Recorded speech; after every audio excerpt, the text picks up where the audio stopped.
Моя подруга Левак однажды спорила со мной, могут ли мнения белых мужчин иметь место при обсуждении ЛГБТ-сообществ, феминизма и расы.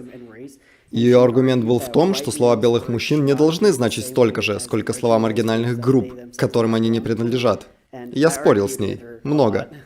Она сказала, заявлять, что они могут иметь равное значение в дискуссиях о группах, к которым не принадлежат, разве это нормально? Даже если они сторонники, то лучшее, что могут делать, так это слушать. И мне интересно, как бы вы поступили, услышав такое мнение? И действительно ли белые люди иммунны к расизму? Разрешено ли им иметь голос в таких дискуссиях? Этот аргумент, визуализирующий грубость межполового спора, не что иное, как явный фанатизм. Это явный, очевидный фанатизм, который подрывает ключевые засады свободной страны.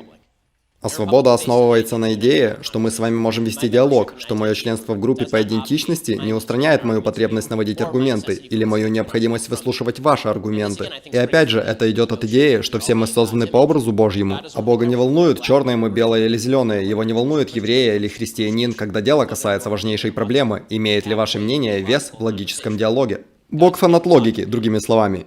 И я думаю, мы все должны быть фанатами логики. Нет ничего, чтобы я презирал больше, чем утверждение, что я должен закрыть рот, потому что ваша истина превосходит истину.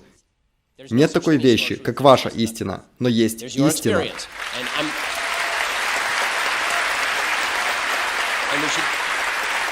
У вас есть опыт, и мы должны к нему прислушиваться, но также мы должны прислушиваться к данным и другим доказательствам. А ваш опыт — это не место, где мир начал вертеться.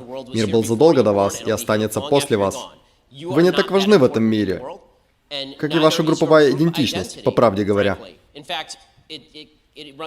А по факту это противоречит каждому элементу честного разговора.